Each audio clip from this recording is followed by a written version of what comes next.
Hello बच्चों, let's read this question and the question says that the square root of y square plus 1 by y square plus 2 is. Now let's see the options. Option A y plus 1 by y, option B y minus 1 by y, option C y square plus 1 by y square and option D y square minus 1 by y square. तो आइए बच्चों इस question को यहाँ पर हम solve कर लेते हैं। इस क्वेश्चन में हमसे पूछा गया है कि हमें स्क्वायर रूट बताना है y square plus 1 by y square plus 2 का।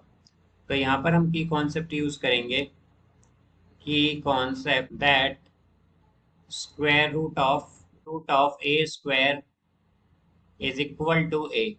तो यहाँ पर ये बच्चों ए के इक्वल इसलिए होता है बिकॉज हमारे पास जो square root of a square होगा इसे हम लिख सकते हैं इस तरह से कि a square whole raise to power 1/2, because square root को हम क्या लिख सकते हैं, होल रेज टू पावर 1/2। अब यहाँ पर हमारे पास एक प्रॉपर्टी होती है कि a raise to power m whole raise to power n, तो वो होता है हमारे पास a raise to power m n. तो यहाँ से अगर हम देखें तो क्या होगा, a raise to power 2 into 1/2। तो यहाँ पर 2 से 2 कैंसिल होगा और ये क्या आएगा ए। तो ये इस तरह से हमारे पास square root of a square क्या होता है, ए के इक्वल होता है।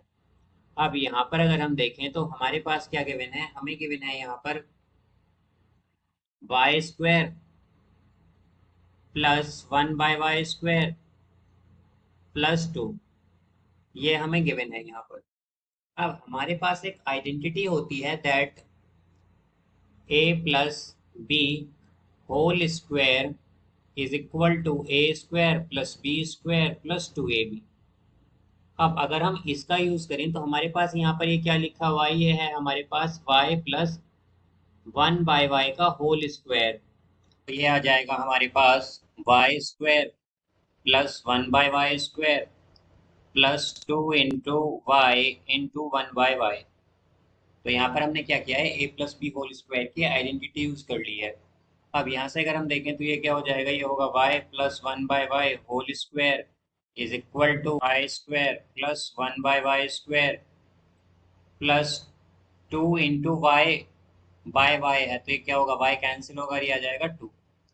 अब यहाँ से हमें क्या बताना था, y square plus 1/y square plus 2 का स्क्वायर रूट बताना है। तो क्या होगा, ये होगा हमारे पास square root of y square plus 1/y square plus 2 is equal to square root of y plus 1/y whole square. तो ये क्या हो जाएगा हमारे पास, ये होगा यहाँ से y प्लस 1/y। तो इसका जो करेक्ट आंसर है हमारे पास वो है option A, y plus 1/y। So I hope you understood it well. Best of luck. Thank you.